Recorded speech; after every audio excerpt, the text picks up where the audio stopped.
In a historic constitutional move, the UK government opposes Scotland's gender reform bill. Downing Street's unusual action will prevent the new law, which reduces the legal age at which someone can request a gender transition to 16, from becoming a part of the statutes.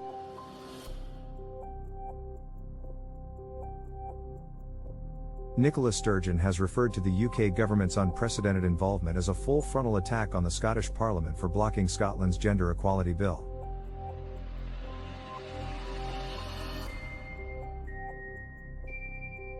If Downing Street thinks a piece of legislation will have a negative effect on UK-wide law, it has the authority to prevent it from getting royal assent from Holyrood, the last step in any new bill.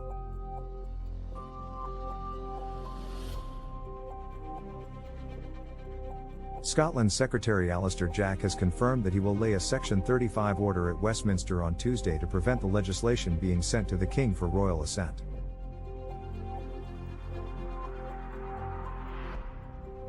In a statement, he said, "I have not taken this decision lightly. In the 25 years since devolution, no British government has taken this step, until now."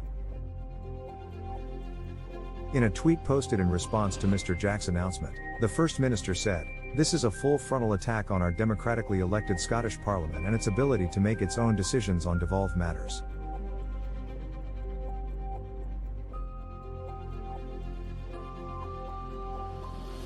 The Scottish Government will defend the legislation and stand up for Scotland's Parliament.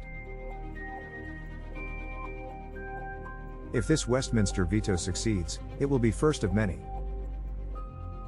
The Gender Recognition Reform, Scotland, bill was passed by a majority of MSPs last month, with Ms. Sturgeon hailing it as a historic day for equality. The new legislation would lower the age people can apply to change their gender to 16, remove the need for a medical diagnosis of gender dysphoria for a Gender Recognition Certificate, GRC, and reduce the time an applicant needs to live in their acquired gender.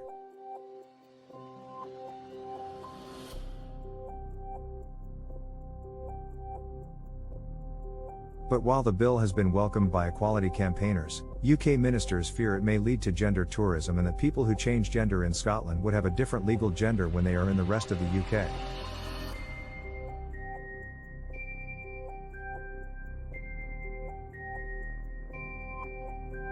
Critics of the legislation are also concerned that organisations offering single-sex spaces would have to adopt different policies.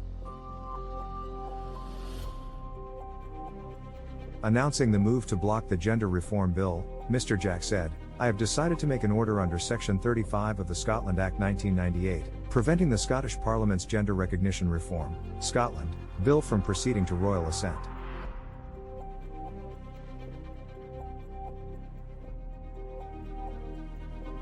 After thorough and careful consideration of all the relevant advice and the policy implications, I am concerned that this legislation would have an adverse impact on the operation of Great Britain-wide equalities legislation.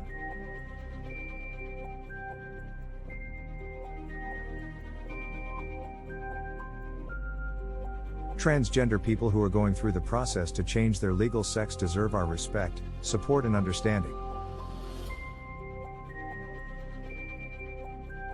My decision today is about the legislation's consequences for the operation of GB-wide equalities protections and other reserved matters. I have not taken this decision lightly. The bill would have a significant impact on, amongst other things, GB-wide equalities matters in Scotland, England, and Wales. I have concluded, therefore, that this is the necessary and correct course of action. If the Scottish Government chooses to bring an amended bill back for reconsideration in the Scottish Parliament, I hope we can work together to find a constructive way forward that both respects devolution and the operation of UK Parliament legislation.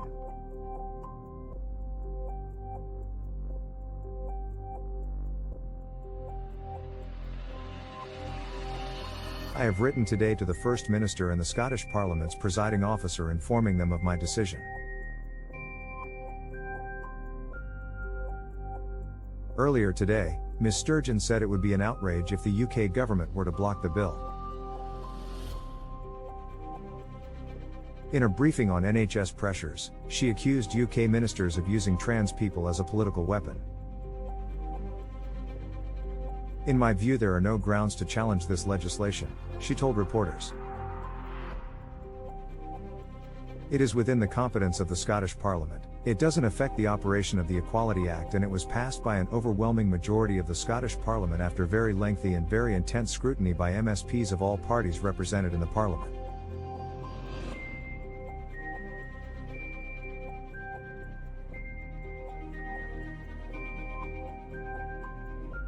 The First Minister said the move to block the legislation would create a very, very slippery slope indeed, adding that it could normalise and embolden the UK government to do the same in other areas.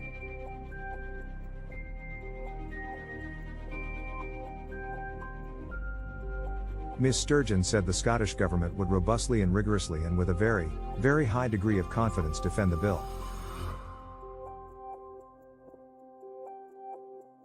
Prime Minister Rishi Sunak has previously said it was completely reasonable for the UK government to consider blocking the reforms.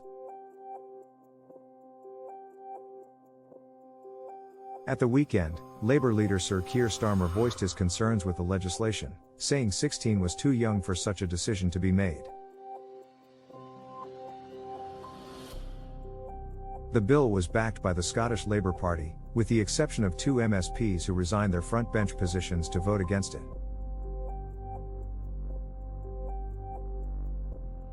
Nancy Kelly, chief executive of Stonewall, a leading transgender rights charity in the UK, accused the PM of using trans people's lives as a political football. In a statement following the UK government's announcement, Ms Kelly said, "This is the nuclear option. It is the only time that Section 35 of the Scotland Act has been used since 1998, in an unprecedented move which significantly undermines the devolution settlement and will unlock constitutional and diplomatic strife."